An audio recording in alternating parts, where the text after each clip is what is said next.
Hello, I am doctor Palak and welcome back to my channel. मैं मध्य प्रदेश के एक बहुत छोटे से शहर की एक बहुत छोटी सी गायनेकोलॉजिस्ट हूँ जो अपनी छोटी छोटी कहानियाँ लेके हर हफ्ते आती है, क्योंकि मैं मानती हूँ कि सब कहानियों से हम कुछ ना कुछ सीखते हैं और ये कहानियाँ तो सच्ची हैं, सच्चे लोगों के बारे में है। I just hope and I pray that you like them. हम सब कहानियाँ ही तो हैं, कुछ अच्छी कहानियाँ, कुछ बुरी कहानियाँ, कुछ हिट कहानियाँ, कुछ ब्लॉकबस्टर कहानियाँ, और हम एक दूसरे से कुछ ना कुछ सीखते ही हैं। ये कहानी इस बात का प्रूफ है। Let's begin. सो मेरी सीनियर ने मुझे सिखाया था कि जब डिलीवरी हो जाए, बच्चा बाहर आ जाए, तो माँ को बच्चे से कनेक्ट करती है एक पतली सी कॉर्ड। उसे पकड़ो और उसे काट दो। बट ये कॉर्ड क्या एक्चुअली में कभी कट होती है? ये स्टोरीज के बारे में है। ये एक्चुअली स्टोरीज दो मदर्स के बारे में है जिनने आपस में शायद एक दूसरे से कुछ सीखा हो। मैंने बहुत सीखा। मैं फर्स्ट ईयर रेसिडेंट थी, तो मोस्टली सारा टाइम वार्ड में जाता था। वार्ड में हमारा टेबल जो होता है वो फेस करता है पूरे वार्ड को, जहाँ पे अपने सब पेशेंट्स को देख पाते हैं। तो अपेरेंटली दो फीमेल्स एक साथ एडमिट हुई और वो दोनों फर्स्ट और सेकंड बेड एक दूसरे के साथ थी, जहाँ से मैं उनको बहुत क्लियरली देख सकती थी, उन्हें क्लियरली असेस कर सकती थी। पर ये दोनों केसेस अपने आप में बहुत डिफरेंट थे। दोनों पेशेंट की कहानियां अपने आप में बहुत फर्क थी। पहली पेशेंट 9 मंथ एएनसी थी, लेबरिंग थी, पेन शुरू हो गए थे इसलिए एडमिट हुई थी डिलीवरी के लिए। दूसरी पेशेंट एक 60 ईयर ओल्ड फीमेल थी जो पिछले 6 महीने से कंटिन्यूसली ब्लीड कर रही थी। तो डिफरेंट कहानियां थी। एक एडमिट हुई थी एक नई जान को दुनिया में लाने के लिए, और दूसरी एडमिट हुई थी अपनी खुद की जान बचाने के लिए। पहली कहानी के बारे में बात करते हैं। उस दिन दर्द उठे थे इसलिए वो एडमिट हुई थी, और जैसे ही डायलिटेशन पूरा हो गया तो हम उनको लेबर रूम में लेके गए। डिलीवरी मैंने कराई और एक बहुत सुंदर सी फीमेल चाइल्ड पैदा हुई। बट जो शॉकिंग था वो उस पेशेंट का रिएक्शन। फर्स्ट चाइल्ड था उनका, लेकिन बच्चे को देखते ही पहली चीज जेंडर देखा, और जेंडर देखते ही सारी खुशी जैसे मायूसी में बदल गई। वो बच्ची तो फिर भी बहुत खुश थी पैदा होके शायद, और हाथ आगे करके ढूंढ रही थी कोई जो पकड़ लेगा शायद। बट उसकी मदर ने जरूरी नहीं समझा, बस रोने लग गई। उस वक्त मैं छोटी थी इस बात को समझने के लिए, पर अब मैं एनालाइज करूं तो मुझे लगता है शायद एक मेल चाइल्ड उनकी एक्सपेक्टेशंस, एक सोसाइटी की एक्सपेक्टेशंस ज्यादा फुलफिल कर पाता। वो रिएक्शन एक फीमेल चाइल्ड के लिए था। मे बी एक मेल चाइल्ड होता तो वो ज्यादा मदर फील करती। मे बी बावजूद इस बात के कि सोसाइटी क्या सोचती है, वो प्यार देख ही नहीं पा रही थी उस बच्ची का जो शायद अभी पैदा हुई थी और अपनी माँ से बहुत प्यार करती थी। फिर जब मेरे पास कोई ऑप्शन नहीं था तो डिलीवरी कंप्लीट होने के बाद मैंने बेबी को हैंड ओवर किया उनके फादर को, एक्सपेक्ट करते हुए कि सेम रिएक्शन मिलेगा शायद। बट शॉकिंग अगेन, उनके फादर ने बहुत हैप्पीली उस बच्चे को एक्सेप्ट किया और बहुत खुशी से सबको दिखा रहे थे। बाकी सब उतने खुश शायद नहीं थे, बट वो बहुत खुश थे कि बेटी हुई है। कुछ रिएक्शंस जस्टिफाइड नहीं होते, बट बीइंग एन ऑब्स्टेट्रिशियन हम ज़्यादा जज नहीं कर सकते। तो पेशेंट को शिफ्ट बैक किया रिकवरी रूम में, अगेन वार्ड में, जहाँ पे उनके बाजू में एक झूला था, और थोड़ी देर बाद फादर से लेके बच्चे को माँ के पास रखा। मैं कहीं ना कहीं मेरी एक लिंगरिंग होप थी कि थोड़ी देर बाद ही सही दोस्ती हो जाएगी, वो एक्सेप्ट कर लेंगी और सब ठीक हो जाएगा। बट जब थोड़ी देर बाद भी माँ ने एक बार पलट के भी बच्चे को नहीं देखा, तब मुझे रियलाइज हुआ ये दोस्ती इतनी आसानी से शायद होगी नहीं। बट मुझे और काम थे, मैं बिजी होती चली गई। बाकी पेशेंट्स देखते देखते थोड़ी थोड़ी देर में मैं झांक के देखती थी कि शायद अब। बट फीड करने के लिए भी स्ट्रिक्ट नो हो गया। कि मैं अभी नहीं फीड करूंगी। थोड़ी देर बाद उनके हस्बैंड भी आए। उनके हस्बैंड ने भी उन्हें बहुत समझाने की कोशिश करी और जब वो नहीं समझी तो बच्चे को अपने हाथ में लिया। पर बच्ची बहुत रो रही थी, जैसे किसी बात के लिए दुखी हो या परेशान हो। उसके फादर का इमेंस प्यार भी वो फीलिंग को ओवरकम नहीं कर पा रहा था शायद, जो एक बच्चा अपनी माँ के पास फील करता है। थोड़ी देर बाद फादर ने भी वापस बच्चा प्लेस बैक किया और वार्ड के बाहर चले गए, बिकॉज फीमेल वार्ड बहुत देर तक आप रह नहीं सकते अंदर। बट बहुत शॉकिंग वो रिएक्शन है कि इतनी बार रो दिया बच्चा, इतनी इतनी बार क्रेव कर रहे हैं आपकी अटेंशन, लेकिन मदर का रिएक्शन जीरो। जैसे कुछ बहुत डेस्परेटली वो चाहती थी और मिला ना हो। उनके बाजू में वो पेशेंट लेटे हुए थे जिनका हिस्टेक्टमी होना था, मतलब बच्चेदानी को रिमूव करना था। पिछले 6 महीने से बहुत ज़्यादा ब्लीड कर रही थी, इसलिए शरीर में इमेंस खून की कमी हो चुकी थी। लेकिन जो सोर्स था पूरा, उसको निकालना ज़रूरी था। तो हिस्टेक्टमी के लिए प्लेस पोस्ट करने से पहले पेशेंट को ब्लड ट्रांसफ्यूजन की ज़रूरत थी। पेशेंट बहुत हैप्पी, डिस्पाइट हर कंडीशन एक हैप्पी जेस्चर में रहती थी। और जो न्यूबॉर्न बच्चा था वो एग्जैक्टली उन दोनों के बेड्स के बीच में प्लेस थी। बहुत सिचुएशंस में मैंने वो आंटी को बच्चे के साथ खेलते हुए देखा, बहुत लाइवली हैप्पीली। मदर नहीं भी ध्यान दे रही थी तो वो ध्यान दे रही थी। आंटी की हिस्ट्री भी मैं जानती थी। 2 फीमेल चाइल्ड के बाद ऑलमोस्ट 6-7 ईयर्स के बाद एक थर्ड मेल चाइल्ड था।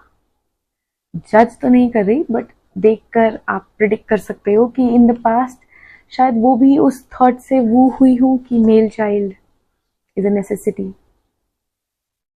बट समहाउ अभी उनका reaction to see a female child different था। खैर, switching on to the next story about this aunty. Uterus में बहुत बड़ा फाइब्रॉइड था, एज एक फैक्टर था, हिस्टेक्टमी तो करनी ही थी, बट ब्लड बहुत ज़रूरी था क्योंकि खून की कमी बहुत ज़्यादा थी शरीर में, जिसके लिए मुझे बोला गया कि अरेंज करिए, पोस्ट करना है अगर अपने को तो ब्लड ट्रांसफ्यूजन के लिए बात करिए। एंड हमारा एक प्रोटोकॉल होता है हॉस्पिटल में, how to counsel people about blood transfusion. तो मैंने तुरंत उनको बोला कि अम्मा आपके साथ कौन है? तो उन्होंने बोला हस्बैंड तो नहीं है बट 3 बच्चे हैं, मैं बुला देती हूँ। ओके। बेसिक थॉट होता है कि जब हस्बैंड नहीं है फैमिली में तो the male child becomes the man of the family. तीनों बच्चे वहां खड़े थे, बच्चियां दोनों टेबल के साइड में खड़ी थी, मेरे सामने उनका मेल चाइल्ड खड़ा था। ही वॉज अराउंड 22-23, यंग था but not so young to not understand कि सिचुएशन अभी कॉम्प्लिकेटेड थी। तो मैंने स्टार्ट किया काउंसिल करना। हमें ब्लड की ज़रूरत है, हिस्टेक्टमी करना पड़ेगा। उसने बोला हिस्टेक्टमी करिए। मैंने कहा ब्लड की ज़रूरत है, करना तो पड़ेगा। बट एक प्रोटोकॉल होता है कि आपको ब्लड ट्रांसफ्यूजन के लिए आपको पर बैग का एक पर्टिकुलर कॉस्ट होता है जो आपको पे करना पड़ता है ब्लड बैंक्स में। बट जस्ट इन केस आपके घर में कोई ऐसे हो या आप just because you very healthy very young, तो अगर आप डोनेट करेंगे ब्लड तो कुछ कॉस्ट कम हो जाएगा उस ब्लड बैग में, बिकॉज आपकी मम्मी को ज़्यादा ब्लड की आवश्यकता पड़ेगी। तो अगर आप डोनेट करने को रेडी हो जाएंगे तो थोड़ा सा मैटर फास्ट इनफ हो जाएगा और इजी। अब मेरे दिमाग में एक कॉन्सेप्ट है कि लाइफ में कभी भी अगर अपनी मदर को कुछ वापस दे सकें तो compare to their sacrifices and whatever they've done for us, वो शायद कम ही वे करेगा। हम शायद कभी उतना लौटा नहीं पाएंगे जितना हमारे लिए हुआ है। तो इस सिचुएशन में बिना सोचे मैंने फॉर्म लिखा, कंसेंट लिखा और कंसेंट सामने रख दिया बिना देखे, बिकॉज साइन होना है ना। कंसेंट फॉर्म है कि मैं डोनेट करूंगा और साइन अभी कर देंगे वो और हम स्टार्ट करेंगे। और मैं दूसरा काम करने लगी, बट जब 5 मिनट तक कोई भी हाथ आगे नहीं आया तो मैंने आंखें उठा के देखा। एक आदमी वहां खड़ा था जो बहुत डरा हुआ था। इसलिए नहीं कि हिस्टेक्टमी होनी थी, इसलिए कि शायद ब्लड डोनेट करना था। बहुत बहुत कांपते हुए हाथों से पेन पकड़ने की कोशिश की, पर अपना मन नहीं बना पा रहा था। कहीं ना कहीं कुछ डर, कुछ ऐसा लगा जैसे फेंट हो जाएंगे अभी। मैं फॉर्म लेने ही वाली थी आगे जाके, क्योंकि मैं सिचुएशन को सेंस कर पा रही थी और उनकी सिस्टर्स के सामने और उनकी मदर के सामने, जो फर्स्ट बेड से ये पूरा इंसिडेंट होते हुए देख रही थी, मैं उस बच्चे को छोटा महसूस नहीं करवाना चाहती थी। मैं चाहती थी कि मैं वो फॉर्म वापस ले लूं और ठीक है, अमाउंट के बारे में काउंसिल करूं। बट बिफोर मैं वो फॉर्म वापस ले पाती, तुरंत उनकी मदर आ गई और उन्होंने बोला, नहीं नहीं मैम, मेरे बेटे को डोनेट करने मत बोलिए आप ब्लड। अभी पिछले ही हफ्ते वो सीढ़ियों से गिर गया था, चक्कर आ गया था उसको बहुत ज़्यादा, तो थोड़ी बहुत चोट भी आई थी और ऑलरेडी मेरे को लग रहा है कि अगर वो इतना बेहोश हो रहा है तो शायद शरीर में ऑलरेडी बहुत कमी है और मैं उस ब्लड बैग के साथ सर्वाइव ही नहीं कर पाऊंगी, ये सोच के कि मेरे बच्चे को मुझे कुछ देना पड़ा मुझे बचाने के लिए। और तुरंत वो फॉर्म ले लिया उन्होंने। उन्हें बोला, आप फिक्र मत करो मैम, मैं अमाउंट अरेंज कर लूंगी, आप ब्लड बैग की तैयारी करिए, मुझे अगर किसी से मांगना भी पड़ा तो मैं लेके आऊंगी पैसे। और उस बच्चे का हाथ पकड़ के माँ तुरंत वार्ड से बाहर चली गई और बच्चा माँ का हाथ पकड़ के धीरे धीरे उनके पीछे जाने लगा। उस वक्त मैं ये सोच रही थी कि जो कॉर्ड कट करने के लिए मेरी सीनियर ने मुझे समझाया था, क्या वो कॉर्ड वाकई में कभी कट हुई? वो डिपेंडेंस कभी शायद उस कॉर्ड के कट होने के बावजूद भी खत्म नहीं हो पाई। और अपने ही थॉट में थी तो देख नहीं पाई, तुरंत वो दोनों लड़कियां टेबल के सामने आ गई और बोली, मैम एक क्वेश्चन है, क्या डॉटर्स डोनेट करेंगी तो भी चलेगा? क्या स्ट्रिक्टमी फिर भी हो पाएगी? मैंने बहुत स्माइल करके देखा, मैंने कहा, ब्लड ब्लड है, बट गिरे तो आप भी होगे कभी ना कभी, कमजोरी महसूस नहीं हो रही? तो उन्होंने बोला, नहीं नहीं, हर महीने ब्लीड करते हैं मैम, एक बैग ब्लड क्या है? ब्लड खोने से ज्यादा डर माँ को खोने का है इस वक्त। आप चिंता नहीं करिए, हम डोनेट करेंगे, बट किसी को बताइएगा मत, क्योंकि फिर भैया को अच्छा नहीं लगेगा। मैंने स्माइल किया, उन्हें बोला, ठीक है, प्रिपेयर करो, एक बैग ब्लड मैं भी डोनेट करूंगी। ये सारा इंसिडेंट होते हुए कोई और भी देख रहा था। बेड नंबर 1 की पेशेंट ये सब सुन पा रही थी, समझ पा रही थी, देख पा रही थी। और जब वो दोनों बेटियां बाहर निकली वार्ड के, तो मैंने अपनी गर्दन टिल्ट करके एक बार बेड नंबर 1 की तरफ देखा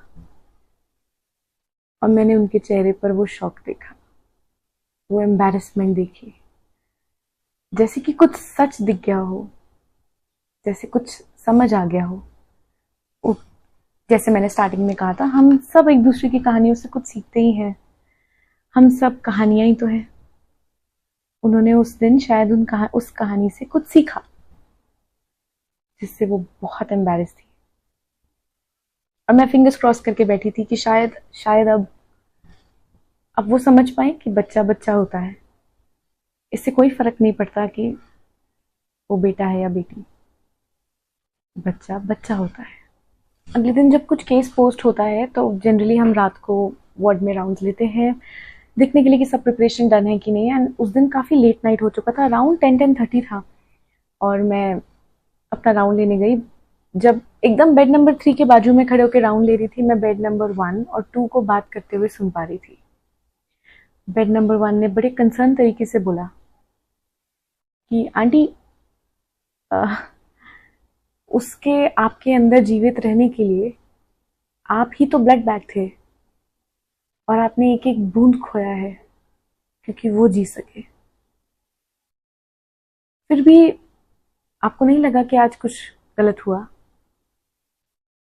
मैंने फेस टर्न करके देखा और आंटी का एम्बैरेस्ड फेस देखा, तो ये कॉन्वर्जेशन को तुरंत कट करने गई मैं, ताकि आंटी इस बात को बिलीव कर सके पूरी लाइफ कि आज अगर उन्होंने नहीं रोका होता तो वो करता ना, 5 मिनट लगते पर वो करता। मैं तुरंत बीच में गई और मैंने बोला, आंटी आपके 3 ब्लड बैग्स अरेंज हो गए हैं, टेंशन मत लीजिए, सब कुछ ठीक हो गया। आपके बेटे को बोल दीजिएगा कि सब रिलैक्स करें, अगर और ज़रूरत पड़ेगी तो मैं उन्हें इन्फॉर्म कर दूंगी। तो आंटी का फेस एकदम लाइट अप हो गया, जैसे कि सब संभल गया, सब बिना उनकी चिंता लिए संभल गया था। किसी ने तो किया होगा। खैर, पेशेंट को एग्जामिन किया, अगले दिन की हिस्टेक्टमी के लिए प्रिपेयर किया, साथ ही साथ लेबरिंग, जो पेशेंट बेड नंबर 1 की पेशेंट थी जिनका बेबी डिलीवर हुआ था, उनको देख के बोला सब ठीक है, टाँके बिल्कुल बढ़िया हैं, अगर सब ठीक रहेगा तो कल आपकी छुट्टी करेंगे। उसने बोला ठीक है, और मैं बिना कुछ और बोले वहां से चली आई। वापस डीडीआर में मैं आ गई, बट मन नहीं मान रहा था। कल पेशेंट की छुट्टी होने वाली थी और अब तक उसकी दोस्ती नहीं हुई थी।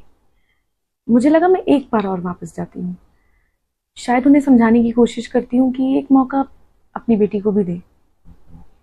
11:30 पौने 12 के आसपास हो रहा था। मैं वापस वार्ड में गई। उस वक्त वार्ड की सारी लाइट्स ऑफ थी, सब पेशेंट्स सो चुके थे, तो सब कुछ बहुत शांत था, जैसे कि पिन भी गिराओगे तो आवाज आएगी, बहुत जोर से आवाज आएगी। जब मैं वार्ड एंटर करने वाली थी, मैंने झांक के देखा तो बेड नंबर 1 ने बहुत प्यार से अपनी उंगली अपनी बच्ची के पास रखी, और बच्ची ने बिना कोई मौका छोड़े उस उंगली को बहुत टाइट पकड़ लिया, जैसे पता नहीं ये हाथ दोबारा दोस्ती के लिए वापस आएगा या नहीं। उस डर से जोर से पकड़ा, और उस अनसर्टेन मोमेंट में अपनी मदर की आंखों में देखती जा रही थी। दिखा ना कैसे बच्चे एकदम घूरते हैं अपनी माँ को, बस घूर रही थी। और माँ ने बच्ची को अपने हाथ में उठाया और अपने आंखों के सामने लाई। उन आंखों में बहुत आंसू थे, बहुत टीयरी आई। जब माँ अपनी बच्चे को अपने आंखों के सामने लाई, शायद पहली बार 3 दिन में उसे छुआ भी था,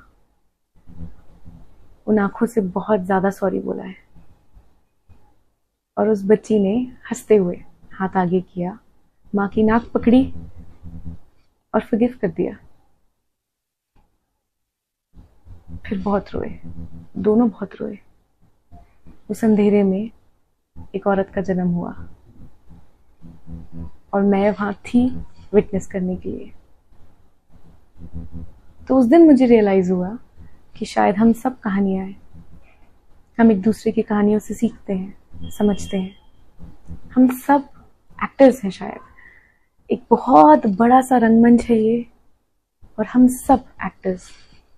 किसी की कहानी चल रही है और कहीं ऊपर बैठा है कोई एक डायरेक्टर, जो एक दिन बोलेगा कट, और सब खत्म। और तब तक मेरी कहानियां सुनिए और स्माइल करिए।